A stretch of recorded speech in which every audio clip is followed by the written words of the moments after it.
আমার নাম মোহাম্মদ দীপু।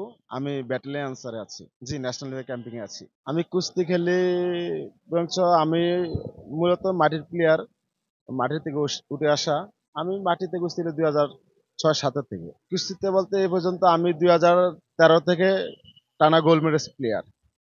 2000 হ্যাঁ, ন্যাশ- ন্যাশনাল ন্যাশনাল লেভেল জাতীয় পর্যায়ে 2013 থেকে গোল্ড মেডেল প্লেয়ার আনসারকে দিচ্ছি।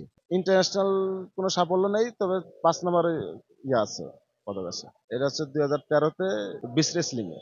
কুস্তিটা হচ্ছে এটা হচ্ছে আমার বংশগত খেলা।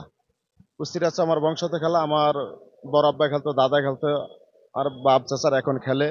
এই যে আমাদের আনসারের যে কোচ, উনি হচ্ছে আমার চাচা।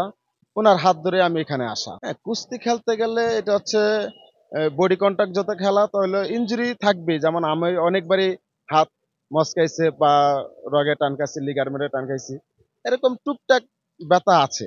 ইনশাল্লাহ সাব গেমসে চিন্তা ভাবনা আছে আমার নিজের সেরাটা দেওয়ার, এবং কি বাংলাদেশের জন্য একটা রেজাল্ট, ইনশাল্লাহ ভালো একটা রেজাল্ট আশা করি। শিরিল সুলতানা, উনি হিসাব করলে উনি একসময় ভালো প্লেয়ার ছিল। এখন এই বাংলাদেশে প্রথম উনি একজন ন্যাশনাল কোচ হিসাবে আছে। ইনশাল্লাহ উনি ভালো প্র্যাকটিস করাচ্ছে, আমরা ভালো প্র্যাকটিস প্রশিক্ষণ পাচ্ছি। আশা করা যায় ইনশাল্লাহ আমরা আরো ভালো করব। আর উনার যে প্র্যাকটিসের ধরন, এটা সম্পূর্ণ আলাদা। উনি ইন্টারন্যাশনাল গেম করছে, ইন্টারন্যাশনাল রেজাল্ট আছে, সেই অভিজ্ঞতা থেকে আমাদের প্র্যাকটিস করাচ্ছে। আর আমরা সেই প্র্যাকটিসটা পাচ্ছি, আমরা নিজেদেরকে গর্ব মনে করি যে আসলে এই সর্বপ্রথম আমরা একজন মহিলা কোচ পেয়েছি, যেটা আমাদের মেয়েদের জন্য অনেক ভালো হয়েছে।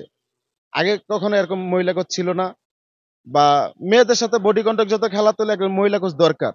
ওই হিসাবে আমাদের মেয়েরাও এবার ইনশাল্লাহ আশা করি ভালো রেজাল্ট করবে। আসলে আজ থেকে 5 বছর আগে নিজেকে ভালো অবস্থানে, আমিও এখন যদি আছে, আমার খেলার বয়স মোটামুটি 16-17 বছর হয়ে গেছে। এখন সিনিয়র হিসাবে, একজন সিনিয়র প্লেয়ার হিসাবে আমি আশা করি যে আগামীতে এই যে 5 বছর ইনশাল্লাহ খেলা ধরে রাখতে পারলে ইনশাল্লাহ ভালো করবো।